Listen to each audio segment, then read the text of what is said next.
Hello friends, welcome to Smita English Academy. So friends, एक और नया वीडियो के साथ मैं आ चुकी हूँ। तो वीडियो को स्टार्ट करने से पहले मैं बता दूं कि मैं अपने चैनल पे इसी तरीके से इंग्लिश से रिलेटेड वीडियो डालती रहती हूँ। तो अगर आप इंग्लिश सीखने में इंटरेस्टेड हैं तो वीडियो को पूरा देखें। चैनल पर नए हैं तो चैनल को सब्सक्राइब कर लें। ठीक है। महात्मा गांधी के बारे में सबने ही सुना होगा। अगर आपने नहीं सुना है तो आज आप वीडियो में पूरा देख लेंगे। महात्मा गांधी का पूरा बायोग्राफी है। अगर आप इस तरीके से महात्मा गांधी के ऊपर कोई एसे लिखना चाहते हैं, कोई पैराग्राफ लिखना चाहते हैं तो आप इस वीडियो के जरिए आप लिख सकते हैं। इस वीडियो से आपको बहुत हेल्प मिलेगी। आप पूरा अगर यही वीडियो लिख देंगे तो इसमें भी कोई प्रॉब्लम नहीं होगी, क्योंकि वीडियो बहुत ही अच्छा है, बहुत ही हेल्पफुल है आपके लिए। तो चलिए फिर वीडियो को स्टार्ट करते हैं। ठीक है। Mahatma Gandhi a champion of non violence and messenger of truth was born on 2nd October 1869 in Porbandar, Gujarat. ठीक है। महात्मा गांधी अ चैंपियन, महात्मा गांधी जो है, चैंपियन मीन्स होता है ऊंचे दर्जे का, जिसे मतलब ऊंचे दर्जे का मतलब होता है कि जो किसी भी काम पे चैंपियन हो, जो किसी भी काम पे बहुत ही अव्वल हो, जिसको अच्छी तरीके से कोई पर्टिकुलर कोई काम आता, उसको हम ऐसे बोल सकते हैं champion of non violence. Non violence means होता है अहिंसक। ठीक है। जिसे लड़ाई झगड़ा मारपीट ये सब नहीं पसंद हो। ठीक है। एंड मैसेंजर, मैसेंजर मतलब होता है कि किसी का मैसेज किसी तक पहुंचाना, ऑफ ट्रूथ। तो पूरे सेंटेंस का मतलब होगा महात्मा गांधी एक ऊंचे दर्जे के मतलब एक चैंपियन है। नॉन वायलेंस मतलब अहिंसा के संदेश वाहक या फिर मैसेंजर के रूप में ट्रूथ को मतलब सब लोगों तक वो पहुंचा रहे हैं अपना मैसेज। ठीक है। Okay. was born on 2nd October 1869 in Porbandar, Gujarat. was मतलब था, born मीन्स जन्म। ठीक है। उनका जन्म हुआ था 2 अक्टूबर 2 अक्टूबर को 1869 में इन पोरबंदर, गुजरात में। ठीक है। तो महात्मा गांधी क्या करते थे? वो अहिंसक के पुजारी थे, उनको इस तरीके से भी कहा जा सकता है। वो सत्य को पूरी दुनिया में फैलाना चाहते थे, अपना संदेश देना चाहते थे। ठीक है। उनका जन्म 2 अक्टूबर 1869 में पोरबंदर, गुजरात में हुआ। ठीक है। His full name was Mohandas Karamchand Gandhi. उनका फुल नेम, हिज मीन्स उनका। ठीक है। फुल नेम मतलब पूरा नाम, वॉज मीन्स था, क्या था? मोहनदास करमचंद गांधी। उनका पूरा नाम था Mohandas Karamchand Gandhi. And he belong to an affluent family. ठीक है। एफ्लुएंट फैमिली, वो बिलोंग करते थे एफ्लुएंट फैमिली से। ठीक है। उनका पूरा नाम क्या था? मोहनदास करमचंद गांधी। उनका जन्म हुआ था 2 अक्टूबर 1869 में पोरबंदर, गुजरात में। ठीक है। और वो क्या थे? महात्मा गांधी अहिंसक थे, अपना मैसेज देना चाहते थे। ठीक है। अहिंसक थे, ऊंचे दर्जे के। ओके। बिलोंग मीन्स होता है यहाँ पे संबंधित। ठीक है। एन एफ्लुएंट, एन क्यों लगा है यहाँ पे? क्योंकि एन के बाद जो है हमारा वर्ड है वो वोवेल से शुरू हो रहा है। ठीक है। इसलिए यहाँ पे एन लगा। एन एफ्लुएंट फैमिली मतलब संपन्न परिवार से संबंधित करते थे, बिलोंग करते थे महात्मा गांधी। ठीक है। तो महात्मा गांधी का जन्म 2 अक्टूबर 1869 में हुआ।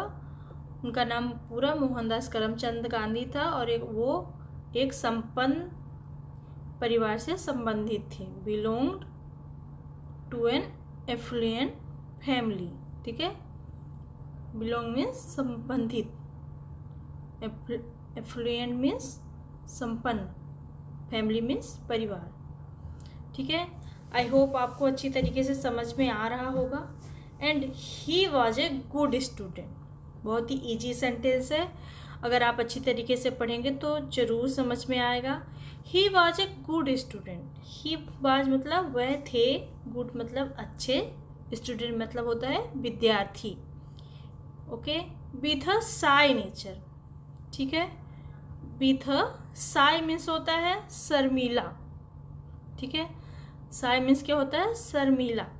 नेचर मीन्स होता है स्वभाव। He was a good student, वह थे एक अच्छे विद्यार्थी। विथ अ शाय नेचर, और साथ ही साथ उनका नेचर क्या था, शर्मीला था, शर्मीले नेचर के थे, ठीक है।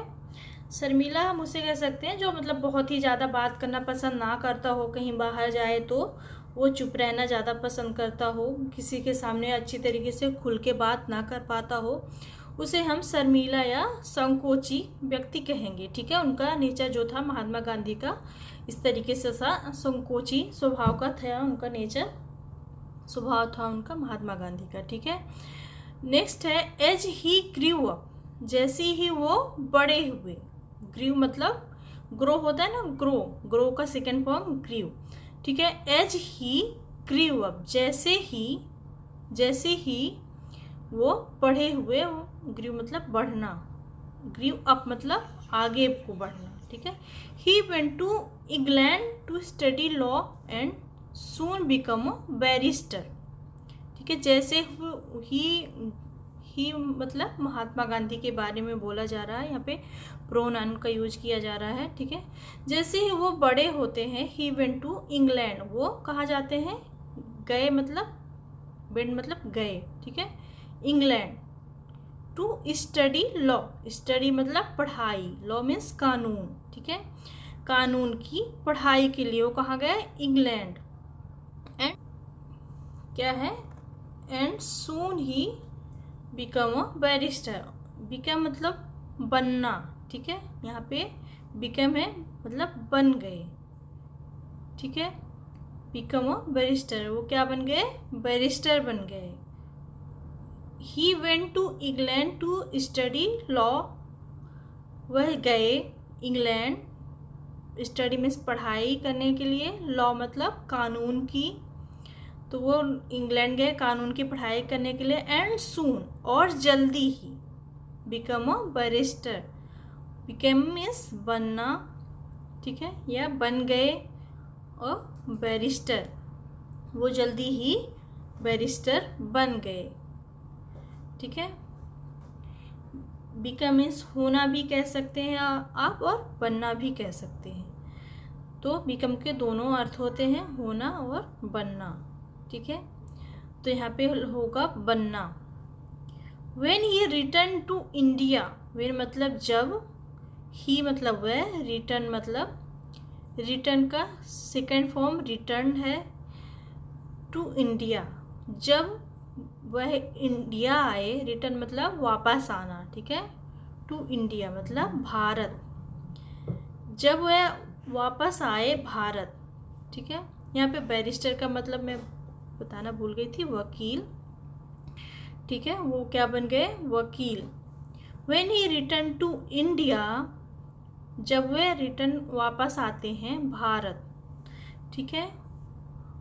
रिटर्न मीन्स वापस आना, India means Bharat.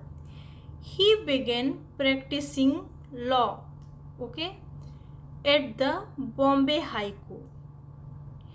He began मतलब शुरू करना, प्रैक्टिसिंग मतलब तैयारी, लॉ मतलब कानून की, ठीक है। वो शुरू करते हैं, प्रैक्टिस करना चालू करते हैं, क्या, लॉ की तैयारी करना चालू करते हैं हाई कोर्ट से, बॉम्बे के हाई कोर्ट से। जैसे ही वो इंडिया आते हैं, ही बिगेन, ठीक है, बिगेन मतलब शुरू करना, प्रैक्टिस मतलब अभ्यास, वो अभ्यास करना चालू कर देते हैं लॉ की, ठीक है, लॉ की हाई कोर्ट से, मतलब वो अपने जो कानून की पढ़ाई करके आते हैं, वो अपने कानून की पढ़ाई की प्रैक्टिस अपना अभ्यास वो स्टार्ट कर देते हैं हाई कोर्ट से, बॉम्बे के हाई कोर्ट से। Thereafter he went to South Africa to practise law. ठीक है, thereafter he went to South Africa to practise law. इसके बाद, ठीक है, क्या होगा, इसके बाद ही वेंट, वो कहाँ गए, साउथ अफ्रीका। ही वेंट, वह गए, to South Africa to practise law. Practise law, अभ्यास, ठीक है, प्रैक्टिस होगा अभ्यास, किसके अभ्यास के लिए, लॉ मतलब कानून का, कानून की पढ़ाई जो उन्होंने की उसकी प्रैक्टिस के लिए, उसके अभ्यास के लिए वो गए साउथ अफ्रीका। ठीक है, उन्होंने पहले बॉम्बे हाई कोर्ट में अभ्यास किया, उसके बाद वो कहाँ गए, साउथ अफ्रीका। तो इसके बाद he went to South Africa to practise law. Practice करने के लिए वो साउथ अफ्रीका चले गए कानून की पढ़ाई के अभ्यास करने के लिए। However, he was not interested in the legal profession. However means मगर, यद्यपि, तथापि, कई सारे वर्ड मीनिंग बनती है इसकी। He was not interested. Interested means होता है रुचि, जिस काम में आपकी रुचि ना हो। Not interested. He was not interested. He मतलब वह, was मतलब थे, not मतलब नहीं, interested मतलब मगर वो उस काम में उनकी रुचि नहीं थी। In the legal profession, profession क्या होता है, लीगल मतलब कानूनी, ठीक है, और प्रोफेशन, ठीक है, जो आपका काम होता है, जिस चीज़ में आप माहिर होते हैं। ठीक है, तो उनका जो लीगल प्रोफेशन था, क्या था, वकील का, बैरिस्टर का व्यवसाय, तो वो उसमें इंटरेस्टेड नहीं थे, उनमें उनकी रुचि बिल्कुल भी नहीं थी। He was not interested in the legal profession, कानूनी व्यवसाय में वो बिल्कुल भी इंटरेस्टेड नहीं थे। ठीक है, he joined hands with the natives of that region and started a non violence movement called Satyagraha in order to fight against the operation of the Europeans.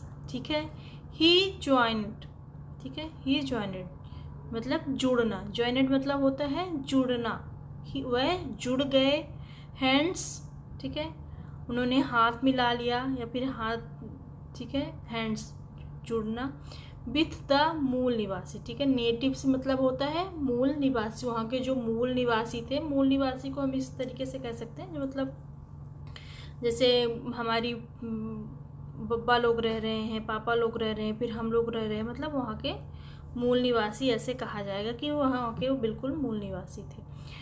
Of the reasons, ठीक है, क्षेत्र, ठीक है, इसको रीजन को हम बोलेंगे क्षेत्र।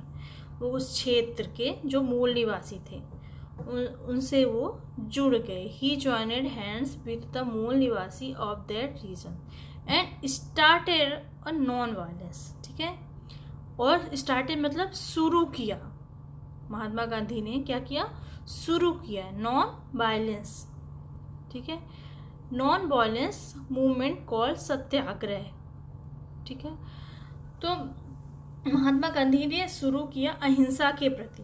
नॉन वायलेंस मतलब होता है अहिंसा और वायलेंस मतलब हिंसक। ठीक है, अहिंसक मतलब मैंने पहले भी बताया आपको, जो लड़ाई झगड़ा बिल्कुल पसंद नहीं करते हैं उनको हम अहिंसक बोल सकते हैं। अहिंसा आंदोलन, ठीक है, आंदोलन मूवमेंट कॉल्ड सत्याग्रह, जिसको हम सत्याग्रह बोलते हैं। सत्याग्रह के बारे में आप सबने जरूर पढ़ा होगा। ठीक है, सत्याग्रह आंदोलन जो चला था, in the order to fight against the operation of the Europeans. और ऑर्डर टू फाइट मतलब उनके अगेंस्ट, यूरोपियंस के अगेंस्ट ऑपरेशन चलाया। ठीक है, तो ये ऑपरेशन वो वाला ऑपरेशन नहीं है जो डॉक्टर करते हैं, ये दूसरा ऑपरेशन है। ठीक है, Satyagraha in order to fight, order मतलब होता है क्रम, ठीक है। Satyagraha in order to fight against, fight मतलब होता है लड़ाई, अगेंस्ट मतलब विपक्ष में, ठीक है। तो एक क्रम से, ठीक है, एक क्रम से उन्होंने चालू करा क्या करना, लड़ाई। हमारे इंडिया को, हमारे देश को आज़ाद करने के लिए उनके विरुद्ध हो गए, अगेंस्ट हो गए यूरोपियंस के, अंग्रेज़ों के, जो हमारे महात्मा गांधी थे, ठीक है। उन्होंने बहुत ही लड़ाई लड़ी हमारे देश के लिए। Order to fight against the operation of the Europeans, उन्होंने उत्पीड़न के of the Europeans, okay. Order to fight against the operation of the Europeans, ठीक है। यहाँ पे ऑपरेशन का मतलब होता है उत्पीड़न, ओके। तो ओके, नेक्स्ट है soon he return to India and join the struggle for Indians independence against the British. Soon he मतलब जल्द ही, ठीक है। सून मतलब जल्द ही मतलब वह, रिटर्न मतलब वापस, ठीक है। जल्द ही वह वापस टू इंडिया, भारत को आए, ठीक है। लौटना, रिटर्न मतलब लौटना और वापस दोनों हो सकता है, पर हम यहाँ पे लौटना यूज करेंगे। जल्दी ही रिटर्न मतलब लौटना टू इंडिया, वह कहाँ है, Bharat. And join the struggle, और उन्हें फिर से ज्वाइन किया, फिर से जुड़े इंडिया में, और उनका स्ट्रगल चालू हुआ for the Indians independence, India के लिए, भारत के लिए स्वतंत्र कराने के लिए, स्वतंत्रता के लिए, अगेंस्ट द ब्रिटिश के खिलाफ, ठीक है।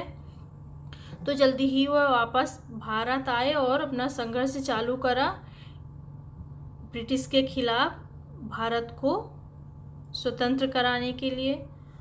सो फ्रेंड्स, आपको इस वीडियो में कौन सा वर्ड सबसे ज़्यादा अच्छा लगा, कहाँ पे आपको मेरी मिस्टेक लगी, आप कमेंट करें और कमेंट सेक्शन में हमें बताएं, ठीक है। और वीडियो को पूरा देखने के लिए थैंक यू।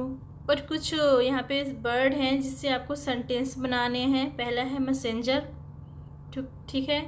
दूसरा है देयर आफ्टर, और तीसरा है प्रोफेशन, ठीक है। तो पहला मैसेंजर संदेशवाहक, देयर आफ्टर मतलब इसके बाद, प्रोफेशन मतलब व्यवसाय। तीनों में आपको फ्यूचर, प्रेजेंट, पास्ट जैसे भी आपको अच्छा लगे आप एक सेंटेंस बनाइए और कमेंट करिए कमेंट सेक्शन में। Thank you for